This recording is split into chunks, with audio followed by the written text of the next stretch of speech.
The Neon Ghost Show. Are you ready? I've seen the John Jones PVR at the White House. Like I've seen have we seen an official White House card yet? Or is it all No, still nor will we. No, we won't see one of those until we get much closer. They've talked about Chandler and McGregor being the main event. Dana White is very interesting by saying that he can't trust John Jones for the card. He's not You can wrong trust though. John Jones. You He's can not wrong. trust really, because in relation to he's saying that he can trust Conor McGregor against Michael Chandler. Oh no. That's the same. You can't trust Connor and you can't trust John. I don't think so. I go based upon like what Dana's saying is like I can trust Connor to if he says he's going to be there, he's going to be there. No, not That's this what Connor, not this that's guy. what I'm Old saying. Connor. That's what I'm saying. Absolutely. Like no, Like, I'm saying same. I don't think you can trust Connor or John. Yeah. Well, I think that John showed that you can't trust him when you say, "I want FU money." Okay, sir. Here's $30 million. Fight Aspinall. Yeah, I'll do it. Next day, nah, I'm good. So, bro. So this is why I can understand him saying that. But there's the other side of, I think, potentially for John, for all of the crap he's been dragged through in terms of like fans, like me personally, as a fighter, as we said, one of the greatest to ever do it. I've never really been a fan of him though, but that just makes it be like, I want to see someone go in there and beat his ass. Whereas I'm a fan of GSP. I want whoever steps up GSP to beat their ass. So that's my thing of I can see, put John on the card. I see Dana's White side of, you mean the dude that's going to get coked up and get in car accidents and might not be able to make it? But I think for John, legacy wise, that might be something that he's going to take serious enough to have one more fight. Personally, I think it should be Aspinall, but do whatever you got to do. And I think you could trust that over it being Connor, how like same thing of the party and drugs and all those other things. Honestly, I don't think either of them need to be the main event. Let me ask you, why Aspinall though? What does that do for John Jones? What does Pierre do for John Jones? Alex Pereira was one of the best kickboxers to come out to join the UFC. Alex Pereira has knocked out the who's who of the Izzy's, Sean Strickland, just pieced him up, has shown that, and when you got knocked down, he's able to come back and just walk through the Yuri Prohaska doing all that stuff then multiple times. He's on a different level than other fighters. As where Tom Aspinall, like you beat Curtis Blades, right? So you beat Curtis Blades. Who hasn't knocked out Curtis Blades? Like, what else has Tom Aspinall done that's going to help the legacy of John Jones?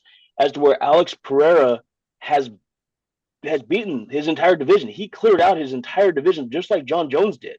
The old, the young, the new. Like he's whooped everybody's butts. He's big. He's big like John Jones is. I just don't think Aspinall. He's fast. I don't think Aspinall, especially after watching him against Cyril Gahn. Yeah, that's true. I don't think he'd have the answer for John, because truthfully, John takes down Aspinall. I don't care what you say. John Jones tossed around DC like he was a rag doll, and DC is a NCAA championship wrestler. And Aspinall, I think, is going to be a fantastic heavyweight champion. And I think the eye poke was legitimate. But also, I think that boy was looking for a way out because Cyril Gahn was piecing his ass up. But so here, like fighter legacy wise, you're 100% correct. But if we're the UFC and it's our business, all that, the heavyweight division is trash. There's nothing there. It makes it worse, though, if John Jones wins the title and then walks away again, and then you have to get two guys to fight for a vacant belt. That's lame. But doesn't it make it better if the one guy that beat Jones has our belt and he's the heavyweight? We can now, that's going to blow up and take that off to the moon. Let me ask you, when GSP beat Michael Bisping for the belt and then walked away, who won the belt after when it was vacant? Who went in there after those two and won that belt? Wasn't that when Bisping and Anderson did it? No, no, Oh Bisping fuck. retired. Bisping dropped. Bisping went and he fought. He got knocked out. He went and fought. Gus. Not Gus. Dude, Izzy and this dude had an epic fight. Kevin Gastelum. And Gaslam, Kevin yeah, Gastelum starched that's right. Bisping. So when GSP dropped the belt, who won that belt afterward? Yeah, I you're don't. proving a point. Right. So like when that type of stuff happens, like we can't remember like, oh, who's the runner up who gets to go in there and go fight for this. Okay. It's not fun. It's not money maker for the UFC. It's not a smart money move for them. And I don't think people really give two craps about seeing Jones versus Aspinall anymore after that whole like it's the same That's thing with Connor and Chandler. I don't want to see Chandler. Chandler's lost already to Paddy the Baddy. He's lost all these guys. Man, I think you do like a Charles Oliveira against Conor McGregor. Holy shit. So you would have your main event be Jones Pierre. Absolutely. Absolutely. Fair. I think that sells. I think the whole card's going to sell no matter what. Yeah, yeah. But I think that is a okay, not in the shit talking type thing. I think that Jones Pierre. This is going to sound stupid. It's like an Aldo McGregor where it's like that. These two phenoms. You're watching these guys who you don't know who's going to win. I thought Aldo was going to take McGregor. I didn't think 13 seconds later Aldo was going to be laying there flat on his face. Fair. I think Pierre on the stand up can catch Jones and knock him out. But I think what Jones is going to do is take him down and try to ground and pound or submit him. Um, but I think that sells the card. I think people That's get fair. really, really excited for that one. That's fair. But then what happens if you do that and Jones doesn't show up or things happen with this dude that, like that, well then that, like this is where Dana's point is he puts the money on him and then something happens. So what's our co-main event that we have to have? I think Dana White's more scared about John Jones beating Pereira and Pereira not having the likability anymore after John Jones does it. Because Pereira is going to stay there, and he said he wants to go to the heavyweight division. You lose to the GOAT, like where are you going now? You going to go fight Tom Aspinall for the runner-up belt, or Gone for the runner-up belt? That's I think fair. it hurts him with it, and I don't think Dana White wants to see that, honestly. That's fair. Damn. Okay. What would you put as the co-main event? Let's say that's our main event. Just in case that falls out, we need a spectacular co-main event. I mean, I mean they're doing the McGregor Chandler, unfortunately.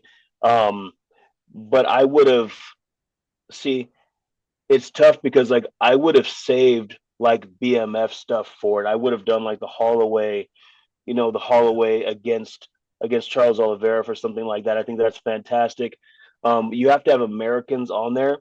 Like it's gonna be tough to find like Americans to fight with Dagestanis and stuff that are happening right now. Like Arman Sarukian, I think that he's gonna his eye people are eyeballs. You and I we watched that fight live with Dan when he fought Dan Hooker Yep.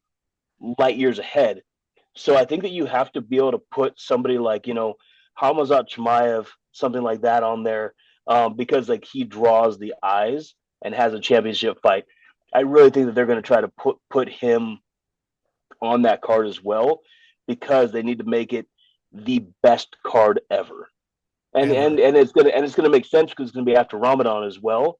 So it kind of makes sense to have that, but I know they announced his fighter his who he's fighting already. So we'll see what happens. He wants to fight one more time, and then he wants to move up to light heavyweight. Again, Yeah. the difference of the theatrics of WWE I watch, the storylines and the angles of the UFC are why we watch. Like it's just so fun. Oh, I love it. So I fun. love every second of it. But I also don't think Gaethje should be in this fight. I think Arman Sarukian should be fighting Paddy Pimblett. What is with your hate for Gaethje?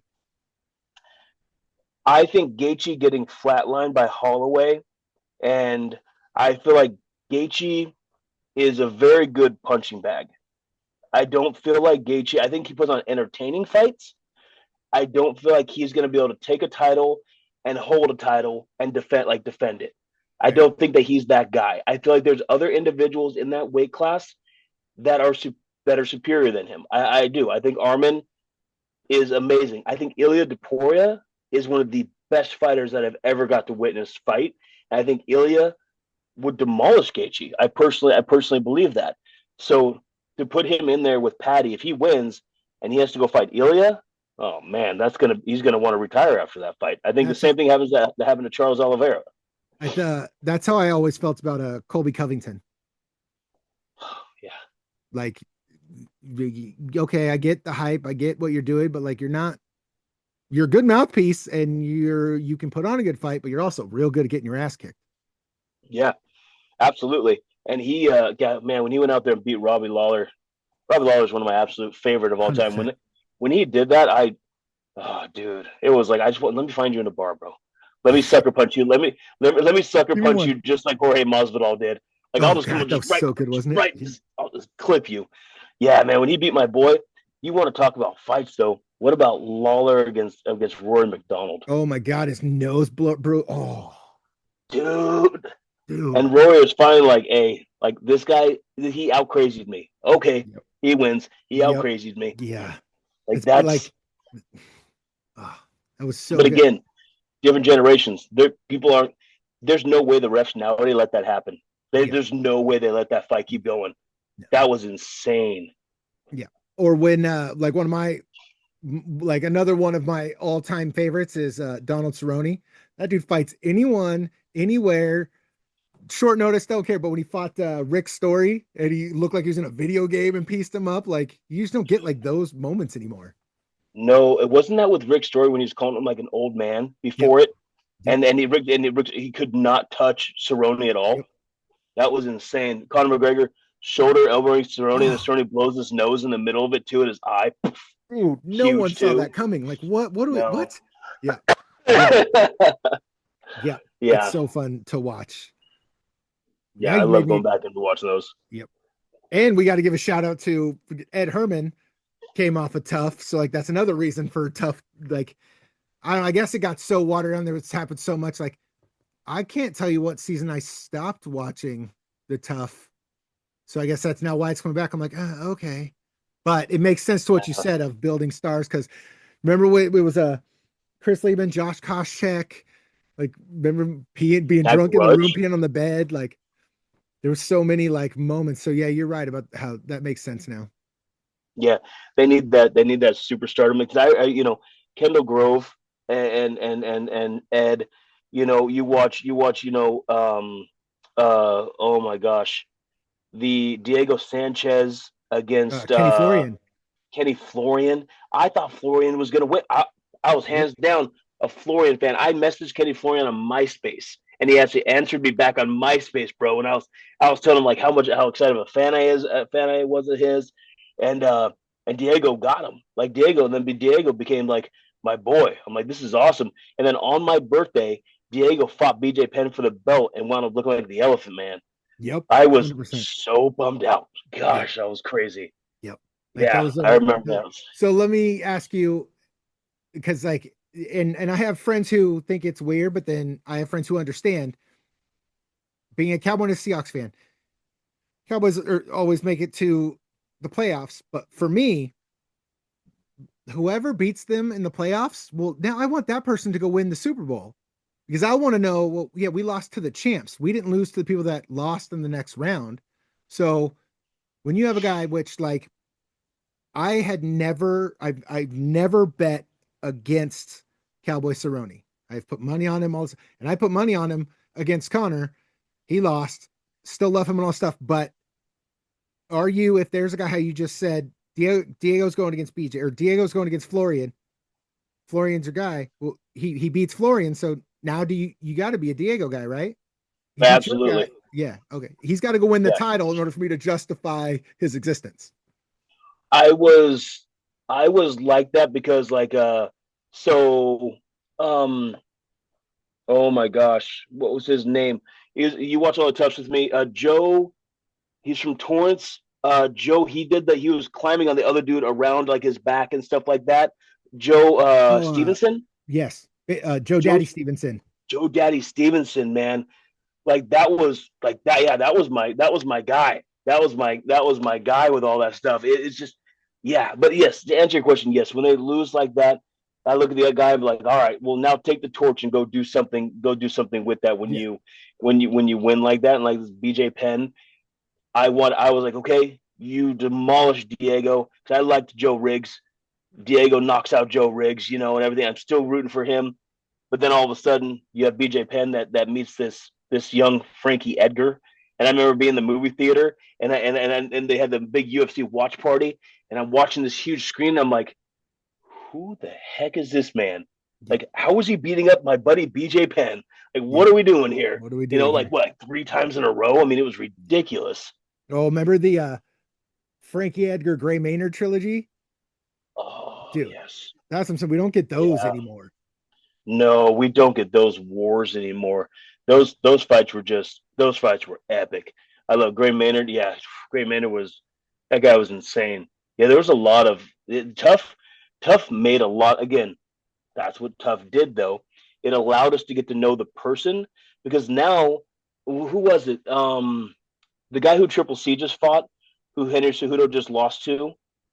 I don't know who he is. Yeah. I love my MMA. I love the UFC. I unfortunately don't know who he is. If he was on Tough and I was watching through that, man, I'd know his sister's name. I'd know his whole life history. I know what Jimmy came from. I'm getting his rookie cards. And I think that's what, again, the marketing machine of UFC is going to have to do, is bring back Tough. Because and one of the things that maybe was when Conor and Uriah coached and then didn't fight each other. Like, what are we doing? No, the whole point of Tough is at the end of a season, the two coaches fight each other. Like, that added more to it. And then why are they coaching if they're not fighting each other at the end? What are we doing? So who's your favorite coaches that went on there and fought? What's your favorite coach fight? Probably the first one, Chuck and Tito, or Chuck and Randy. I can't remember. I think something happened. It did happen, but I really wanted the Chael Sonnen Vanderlei fight. I wanted that. Can't let you get close. Can't let you get close. Right. Dude. Frank Mir and Nogueira. Yep. That was mine. That was mine.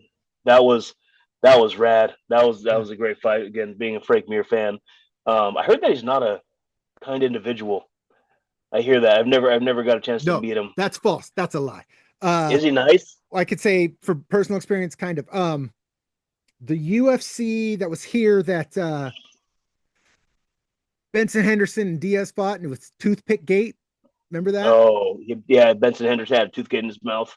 After that fight, it was when there was a Hawaiian bar, used to be right by Key Arena, Climate Pledge, whatever, Key Arena. They've since moved, but there used to be this Hawaiian bar literally right by there. It was after the fight, and it was like way after the fight, hours after the fight. Like, me and my buddies who went to fight, like, we were wandering around. We happened to go in there, and Frank was in there with his wife, and he was just sitting in the corner. And you could tell, like, no one in this bar knew who this guy is. This is weird, but like, we know you. And I dead ass was like, but that's not only the greatest heavyweight, that's my greatest heavyweight. Like, I'm at least gonna go say hi. And his wife in the corner would be straight, but I just Mr. Mir, sir, dead ass was like, yeah, what's up? Man, I'm a fan. And I just want to say, dude legit stands up, shakes my hand, introduces me to his wife. And I was like, we're talking, and he could see my friends over here look at me. He's like, man, tell your friends to come over. So like, we came over, maybe like 5-minute interaction. And he was like, did you guys want to take a photo? I'm like, no, I don't want a photo. I just wanted to come say, like, you're sitting here and you're the goddamn king. I want to pay my respect. Nicest guy in the world. Holy crap. He could have blown us off. He could have done it. He could have been like, hey, nice to meet you. And with my wife, move on. Nope. Stood up, shook my hand, sat back down, told my friends come over, and he was sitting there holding court with us for 5-10 minutes, talking about the fight we just watched, like all this stuff. And then, all right, nice to meet you. Like, he was so good. Yeah. Isn't it weird getting to meet people like that? Like, I've met WWE guys. I enjoy the characters. UFC guys, for me, man, I fangirl about it. Still to this day, Ed will shoot me a random text about Pokemon stuff or anything else, and I'm looking at my phone. I'm like, who's sitting next to me that I can show this phone to right now? 100%. Like, you know who just texted me? Same. We're at the last COVID. There's something in me that goes, But Ed Herman's I know. texting me, and it's the most No, random thing. You're just like, but I Ed know. Herman. Yeah, I yeah, know, man. Joe Riggs slapped hands. Is like, hey, man, great to meet you. I'm like, holy shit, yep, Joe Diesel Riggs. yep. Like I'm standing next to this guy right now. Like this is wild. I'm watching him for years on TV. It is it's a surreal moment. Yeah, it's cool. It's cool meeting people like Ed and getting to know them behind the scenes type of stuff and seeing what kind of awesome That was person mine they are. with Ed when we were doing. We haven't done one. It was the only one I've ever done. They did a show at Tulalip in the amphitheater. I think it was like July. It was outdoors. And on my way there, I get told he's commentating with her. He's the special guest, whatever. I'm thinking he's just showing up, shaking hands, all this stuff. Well, then I get told, no, he's commentating with you. So I'm like, you're sure it's this guy right here is Yeah, commentating? yeah, yeah. Awesome. I'm the Nickname dude that short runs fuse. my mouth and make dick jokes, and this guy's a legitimate, like, you put him in the Hall of Fame. I'm not arguing, like, okay. Yeah, And so we had in the parking lot the tents for fighter warm-ups and all this stuff. And I got to talk to the fighters when they're warming up stuff. And there's that Herman talking to fighters and stuff. And I'm like, I'm nervous. I'm about to fanboy out. But I should probably go introduce myself because we got to roll up. At Herman, sir, turns around. Yeah, I said, hi, man. I'm Robbie. I'm commentating with you. That ass goes, oh, hey, man. Yeah, I watched your last one. You're real good. I'm like, hey, don't say that. And he's like, what's wrong? I was like, dude, I'm nervous. He's like, why? I was like, well, yeah, because I got to do this with you. He goes, hey, I don't know what I'm doing. Like, I'm following your lead. I'll talk yeah, about fights and stuff, but you do what you do, and like we'll get there. We'll be fine. That fight's over, and I'm thinking, like, man, that was fun. Thanks. Hey, what are you doing now? Well, I was gonna go change and then go to the bar club thing in here. And he's like, oh, okay, I'll meet you there. Let me get your number. Okay. So I go chain, and now I'm in the bar, and I'm thinking again, shit to do. Nope, get a text. Hey man, where's this bar at? Like, what are you doing? So I tell him. He comes in. I'm hanging out with Ed Herman, and then because he knows everybody, Anthony Hamilton fought Matt Howell, and I don't yeah. remember what UFC happened this same day. But now Okay. all of a sudden, I'm in a circle of Ed Herman, Anthony Hamilton, Ivan Salavari, Randy Couture was the special guest, like how you had Holy shit. Joe Riggs at that last one. Yeah, Randy was ours at this one. Um, the live wire coach, like we're all in a circle, looking at legit, just handing each other our phones, watching fights, and at no point did me, the guy that's only been doing jujitsu for a little bit, but I'm nowhere near this caliber. But none of these guys were making me feel lesser than or anything. It was yeah, like, no, like he's in the circle. He's one of our guys. And it just felt like this to the point that now you've seen, like, when we're there and the fighters see our respect and love for him, our fighters at Coga see our love and respect for him, it's a yeah. totally different change. And I've seen guys who they're talking to their fans and they get it and all that. But then when they come talk to us and they know, like, no, I, I talk to you behind the scenes and text you like I know some shit. Like we're actual friends. I'm not here to like jerk you off. I'm here to be like, Exactly. what's up? What are we doing? And so that's where Yeah, guys like Caleb, when Caleb reaches that level, I know yeah, the guy Caleb's going to be when he gets to the level. He's going to be the exact guy he is right now because I talk to him not on fight days. Like I text him, I check in with him, things like that. So yep, then when I do see him on fight days, I tell him how I feel before that fight he just had. I went down to yeah, the thing and I told him and I grabbed him and I said, hey, win or lose, you're one of my guys. I will always be a fan. Just go out there and put on a show. I never hide the fact on commentary when one of my guys is coming out. I'm like, yeah, this is my guy. Like, hope he beats this guy's ass. Sorry, buddy, because like this is my guy. And that fight goes that way. yeah. Like, I feel heartbroken for Caleb, but also, no, that's still my guy. That'll never not be my Right. guy. Yeah. It is interesting though that you bring that up. So I make the cards for Koga, and so I get an opportunity to meet each one of these fighters, slap hands with them, chat with them for a little bit. Some more than others. I it is, and then sit. I am blessed that Koga Joe, with part of my sponsorship, gets to sit cage side, right, and they hear me like when I'm yelling and stuff like that because I can't sit there. It's tough though, Robbie, when like I just slapped hands with Diedrich and he's out there fighting homeboy who I also want to win too, and I'm like right now elbow. I swear to God, bro, I'll get like the look over left. I'm like, oh whoa whoa whoa whoa whoa whoa Yep. whoa, sorry, 100%. my Yep. bad, Yeah. And I feel for these guys. Like I like a lot of these guys that are going. I don't get the time to talk to all of them all the time, but like Hoyt, for instance, we sponsored him when he came out. He's coming out to his music. I'm Hoyt, Hoyt, and I'm loving that. So like when he loses, or like when he's fighting there in Albert, I want to cheer for both of these guys. It is a very interesting thing. Because I was talking to Omar about that, like separating it. I was, when Caleb lost, I was visibly like, damn, Yep. because I was like, but it wasn't he lost. That was not. It was that he didn't get to show the evolution of what he did. And I feel for a lot of these kids who, one kid hurt his back. He didn't get to show like his next evolution. Same thing with Caleb when that 8 seconds, you got knocked out in 8 seconds. Cool, brother. It happens to the best of them. Trust me, it happens to UFC dudes all the time. Jose Aldo, Conor McGregor. Right? You just didn't get to show your hard work that you put in for 3 months ahead of that. That's all it is. And I get, and that for me is like, I appreciate all these guys so much that they're allowing me into their circle and to get the chance to see the behind the scenes stuff with them and chat with them about the stuff. Similar to you interview all these guys, you start to form these relationships, and you have your guys, but also with these dudes you're doing the interview, you're like, hell yeah, I really like you. And then they go out, you're like, wait, I really like their opponent too. Like, this ought to be fun. Same thing you were saying with Albert and RJ.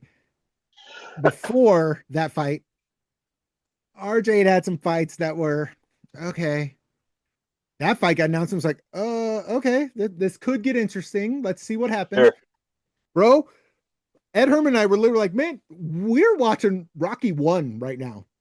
Right. Like, they should not be going to the 5th round. The judges could give RJ 2 and 3. Like, what is happening with this fight? And again, I've interviewed Albert. I've interviewed RJ. I was at one of the fights before the fight at the hotel. Like, I happened to go down to the hot tub, and RJ's chilling hot. First time I met him, he's chilling in a hot tub, and I was like, "Yo!" And we had zoomed, so it's like, "Yo!" And he was like, "Yo!" And so we just in the hot tub BSing. It's like now he's my guy.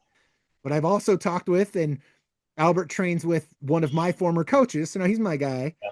So same thing with you. Like, I just want a good fight. Like, what are you doing? But then that fight turns out to be what it was. It's just like, oh my God, this is so good.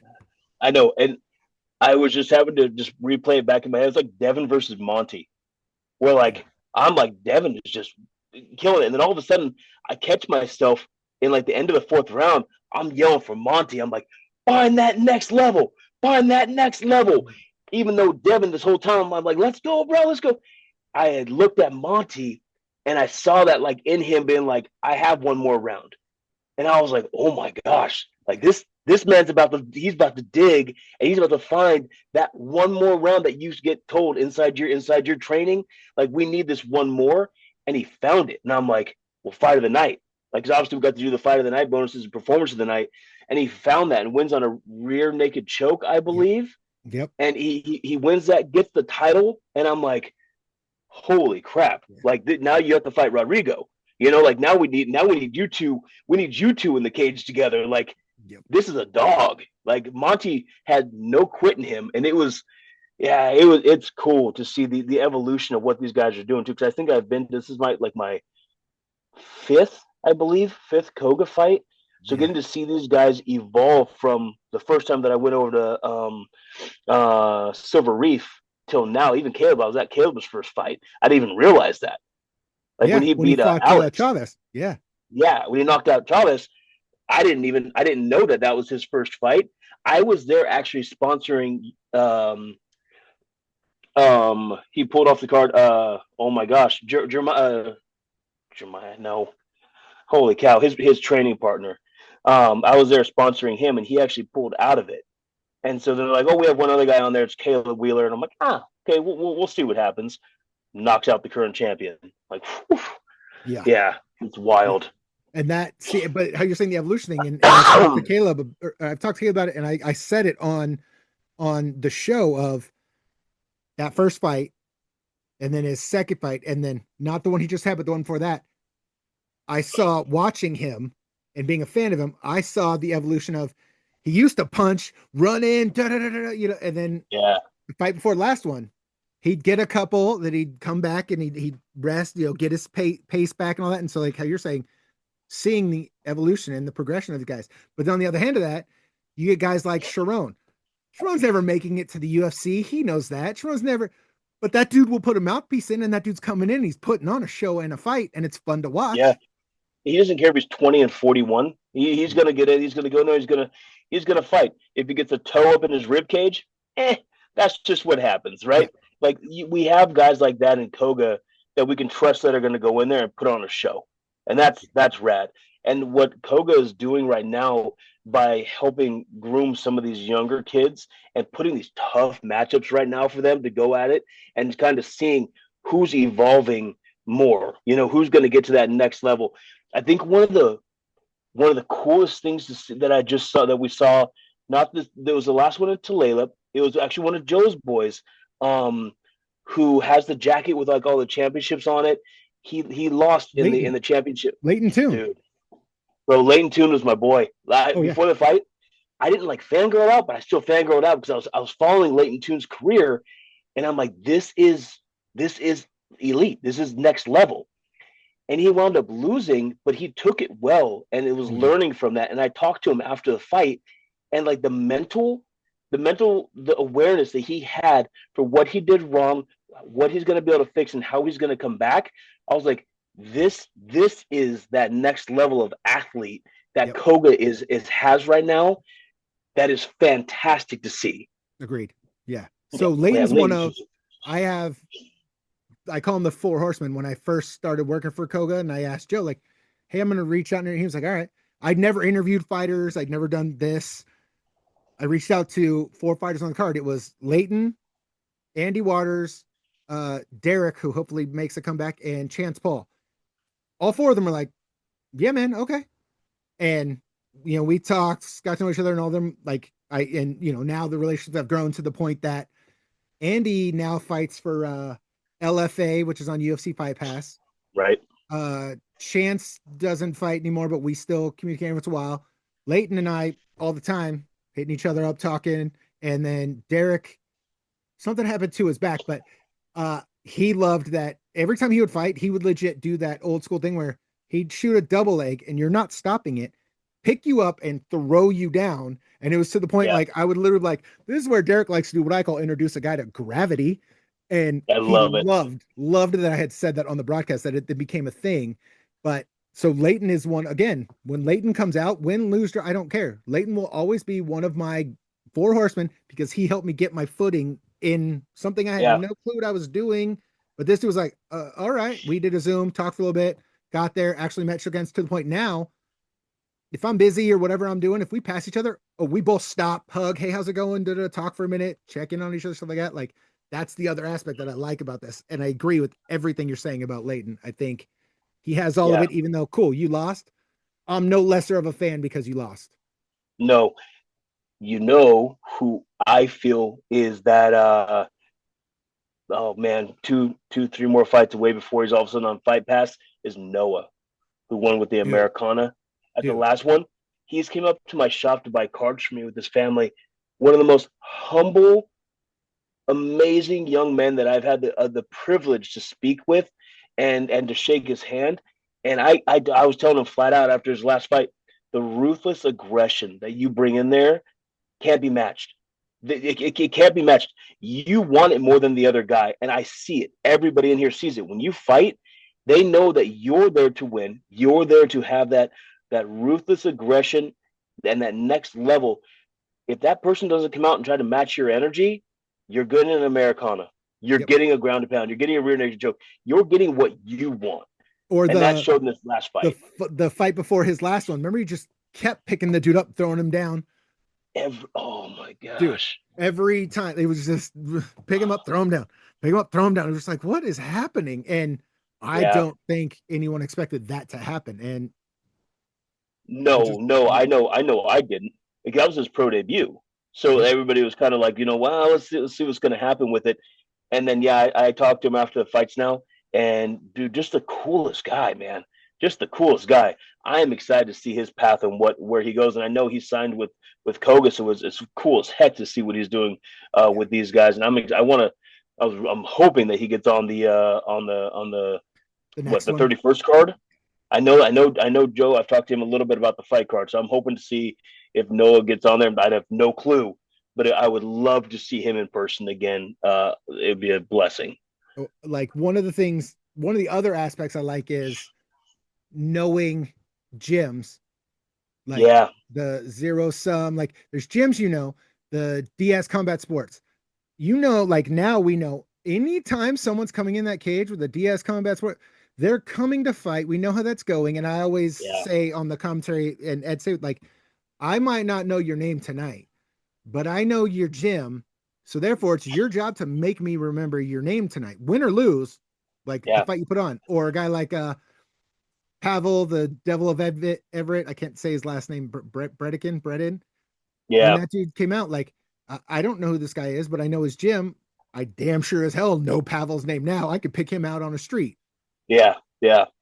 Yeah. I watching these different, like, combat clubs and Charlie's Combat Club and just different the way watching their coaching and what they're doing and how they in between the rounds, what they're yelling at it, and this isn't against any of these other gyms, but you can see some of this coaching and what they're doing with these men and some of these corners that are quiet. And I'm like, man, like these next elite, when they're picking them up, slamming it out, bring them to us. And you're seeing all of that. Yep. And these young men need that, and they're getting it. And some of the coaching isn't there with that, and it's different. Oh, it's completely different with it. Matt and Luther, quick thing with it. Quick thing with it. So I met Matt at the one right before that when he was there coaching the young man that Yeah. hurt his knee. Okay. So we're talking. He's like, "Oh, I'll fight anybody. I don't really care." And I'm like, "Oh, that's cool, bro." Luther's guy falls out. Next one falls out. So me and my best bud, we're talking, and we're like, "Man, this is gonna suck for whoever has to go against Luther. Like, this is gonna be horrible." Here comes Matt, and I'm like, "Hey, brother, who are you coaching?" He goes, "Oh, I'm not coaching. I'm fighting." The only people we didn't know who the opponent was for Luther. I turned to my best friend. I'm like, I said, Miss Matt, have you seen Luther's highlight reel on Instagram? He's like, nope, not at all. And I was like, all right, man. Yeah, okay. Dude, I was like, I don't know how to explain to you that Luther is a beast. Like, I'm like, this guy is insanely athletic. And the fight started way different than I thought it would. Getting leg kicked. I was ringside after Luther got leg kicked. The look in his eye was like, holy crap, that really hurt. He went down and he was scooting backwards. I got to tell you, if Matt didn't get hit with that knee as he's coming in and breaking this, would have been a very different fight. Much different fight. If he could see to be able to get Luther and keep him down, much different fight, man. Yep. But hats off to Matt. But when that happened, I was very much like, oh God, I really like Matt. Like he's like, yeah, I was 20 milligrams of edibles and a shot of whiskey, and he's like, Joe called him out there plowing my land. I'm like, oh, that is man. So the one I was just talking about that was at Anthony Hamilton outside against Anthony Hamilton. Yeah. Same thing. Anthony Hamilton's opponent dropped out like I think the day before or something. I can't remember. And Joe called Matt. And when I talked to Matt when he got there, he legit was like, he said, oh, he was clearing brush out like in the woods, got a phone call, was like, yeah, went home, packed his shit, dropped the dogs off at his mom, jumped in the truck, drove up here. Drove from Grants Pass. Yeah. Yeah. Didn't he fight Anthony Hamilton twice? Yes. The first one, I believe he had an actual training camp. The second one was on 24-hour, 48-hour notice. Like same thing with Luther. Yeah, and then we were at Silver Wreath when Anthony Hamilton had his retirement fight, and I don't know if it was actually his retirement, but he was super bloody. Supposed to be. Yeah, it was supposed to be. Yeah, and he was like, yeah, I don't remember like who that guy was that he fought. You're talking his actual. So the second he was at Silver Wreath. The second time he fought Howell, that was supposed to be his retirement fight. Jordan Curry, that guy. Okay. So Anthony Hamilton, like, it's on the Coga's YouTube channel. It's his last fight. He takes the gloves off. They give him the mic. He does the whole thing, and then it's over all this stuff. 1 or 2 cards later, Joe sends me hey, what's up? He's like, you're gonna love this, and I need you to interview both guys and blow this up. Like, okay, what are we talking about? And he sends me the names. I'm like, wait, huh? So it was Jordan Curry. those two guys for 6 years had been circling each other, and then a fight fell out, all stuff. They were supposed to main event. COVID happened, all this stuff. And it was to a Yeah, point that that's right. when I interviewed both of them, and Anthony Hamilton was, I think, in Idaho. I can't remember, but he's at his son's wrestling tournament, Yeah, and he's taking a moment, and he's in a hotel room. You could tell, and he's talking, and you could tell he just wants to get through it. He gets what he's doing. But there's a moment when I'm talking to him, and I'm hyped up. He legit, he's starting to do this. He's like, Robbie, you're getting me excited for this. Like, this is why I'm coming out of retirement for this. Like, let's go. And so then for that to be his retirement fight, like that, yeah, yep, that was great. Choked yeah. him That out, was blood cool. everywhere. Like, that was so Blood good. everywhere. I Yeah. know. That was a fun fight to watch. Yeah. That was a good one. Yep. Yeah, I'm excited. I'm excited for the 31st back at Toledo, especially because it's closer. I don't take a ferry over there. Fair. Yeah. Um, It's always I'm excited to see when this lineup gets put together. Who's all going to be on there? my, I, I, I am I love when I get the fight card because like I'll get it in pieces and stuff.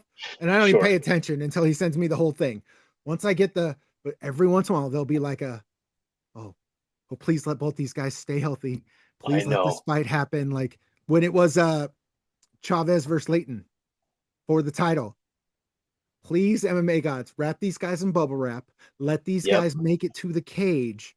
Because like I'd say like so before a fight, Ed and I have our fight cards in front of us. We always sometimes we agree on what fight now to be.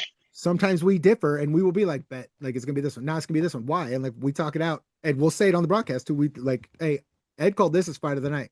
Oh, I called this as fight of the night. And it's just Yeah. always fun to see those. This guy's fighting this guy. We're doing this. Hold on. But then when I get the update or the last breakdown Joe and I did, I didn't know Luther's opponent had fallen out. And so when we're going through it fight by fight, and I'll be like, all right, in our co-main event, and I'll say, and he'll be like, well, hold on real quick. I forgot to text you a couple days ago. And I'm like, what? Yeah. They're not fighting now? Like, what do you come on now? Like, so that's why I was I get bummed out. yeah. I was bummed out when I heard Luther was off the card, and then I get to Clearwater. He's like, no. Omar's like, no, Joe pulled it off. We got somebody coming. I'm like, what's his name? And like, oh shoot, I can't remember. I can't remember who it is. I'm like, okay, all right, yeah, and yeah. Seeing Matt just what an animal. Yeah. I just he didn't even know, didn't even care, didn't. And Nope. what all I did is I watch Luther's Instagram. I see him head kick a guy after the guy's coach is like, watch, he's setting up the head kick. He's setting up the head kick. Head kick. Yep. I was like, oh, beautiful.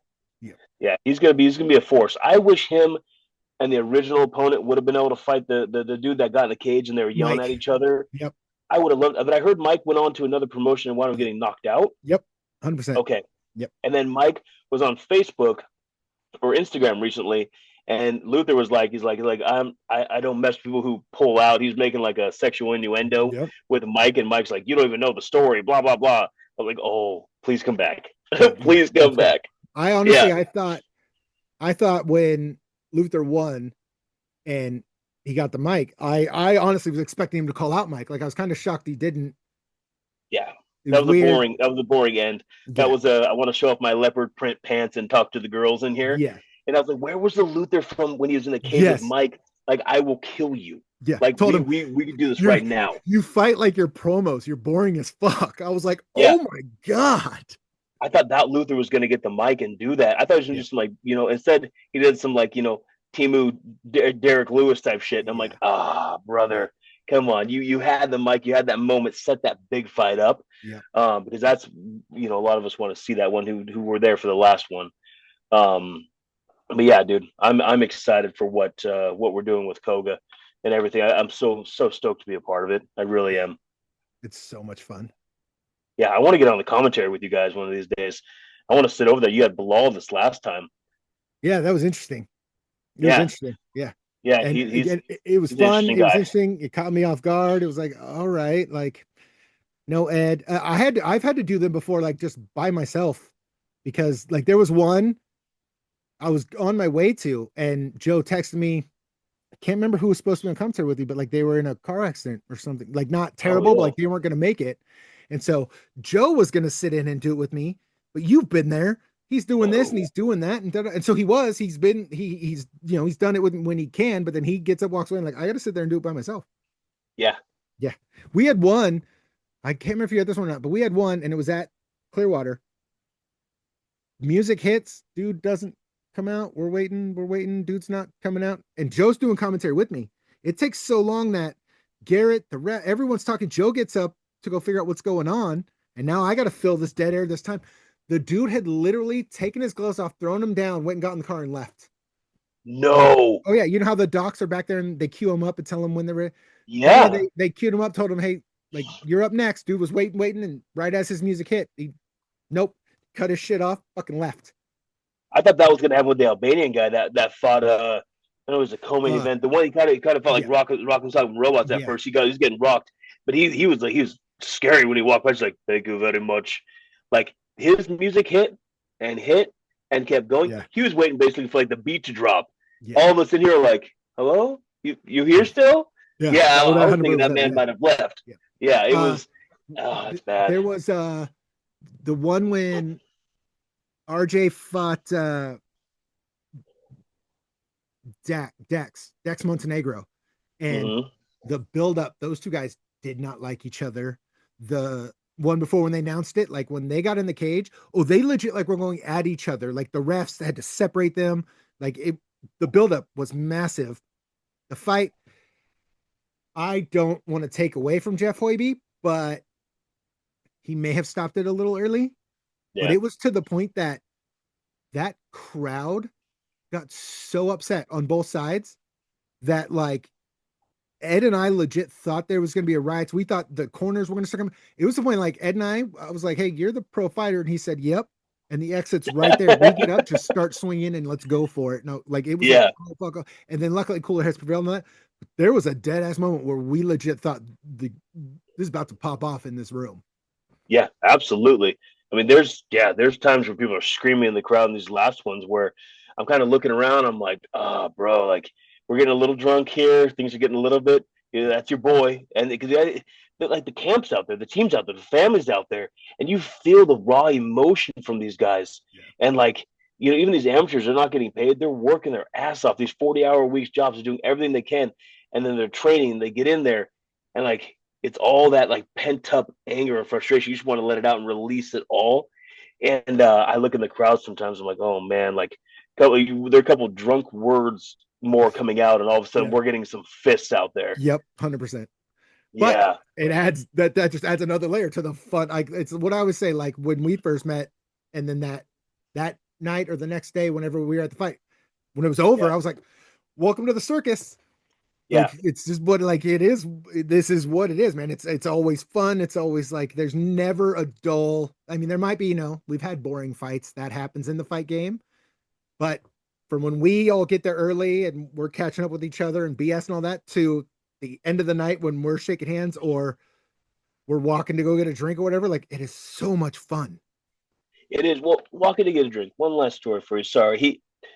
So it's like a tradition for me now that I get Ed a drink afterward. Like it's cool. He texts me. He's like, "Hey man, where you at?" I'm like, "Oh, I'm at the bar." He's like, "Oh, I'll be right over there." I'm like, "Fuck, Ed Herman wants to come to the bar with me? All right." So he's over there, he's playing blackjack, and I'm like, "Brother, let me go get you a drink." I go over there, get him and his girlfriend a drink. As I'm walking back over there again, his girlfriend's walking towards me with an empty cup. I'm like, "Hey, I got you, no problem." Send her back over there, right? By the time I get back over there, Ed like looks at me. There's security standing behind the thing. He's like, "Hey," he's like, "Do me a favor. Don't let her walk back over to the table by herself again. There's 3 motherfuckers over there trying to pick her up. The straight up pit boss and everything staring." I looked right at it and said, sorry, but not a chance in fucking hell. Not a chance in hell. Am I going over there and trying to be the bodyguard for your girlfriend and then have Mr. Ed Herman come creeping up with it?" I was like, "That's your job, pal." I was like, "You chose this. You chose this right here. Yeah. Not me. I didn't." I said, "I got your drinks, homie." I was like, "I'm not defending her honor. you're short fuse, pal. Not me. Yeah. Yep. I'm getting my ass kicked by those three guys over there. Not me, bud." Yeah. It was damn. That was. Well, let's funny. not get this shit twisted. A fight breaks out and there's 3 dudes fight. Oh, I'm gonna come in and throw a couple, or it'll be like that movie scene. Ed fucks them all up, and then I'll run over like John Knoxville, like kick one while he's down, just so I can say I got a piece. Oh, 100%. Yeah. I'll be his wingman. Yep. But like I'm like that far out like wing. Like, don't call me unless you really need me, please. Yeah. Like, yeah. No, Ed is, that's again, just circling back to the fan going. It's a good time what Koga puts on there, and I get to be part of like the behind the scenes stuff with it as well. It's too much fun. And then the cards, making the cards for them, circling back around. A lot of the cards that I make are kind of the homage. I work a lot with Omar designing them, him and I going back and forth with it. It's so much fun. The homage, like the 2009, 2010 tops. I loved those art cards. Stadium Club Baseball, very similar with it. It's a full photo. We're doing action shots now, so there's no border with it. So you get the full shot of the athlete, which I love that style. Yep. This next one, I think we're going to do their gyms behind them. We got the approval from almost every gym. I think we're going to do their gym logo behind each of the fighters. Oh, nice. Yeah. Nice. Yeah. I'm pretty darn excited about it. See that, and that's another thing. Circling this whole conversation back to the evolution of cards, whereas the first ones you did, and then the next one, and then now just the evolution of what you get to do with these cards and these fighters. Like it all just makes it fun, interesting, exciting to see. Like, well, wait, what are we doing now? Like, it's so much fun. And evolving with Koga with it, where I sponsor the fight of the night and the performance of the night, and we all get to vote on that stuff. And this last one was very interesting. Who they thought should get the performance of the night, and all of us discussing it together. It was a good time. Yeah, it's fun. It's evolution of cards and what we're doing. Want to do like patch cards, serial numbered things like that. I need to get better at letting all the families and everybody know beforehand that we're going to have them there. The problem is I get so excited about the fights. My brain is on the fights. I just want to be there. I want to see these fights happen. But I forget that, oh, yeah, actually, I have 40 packs of cards that I need to also sell. You got shit to do. Yeah, fair.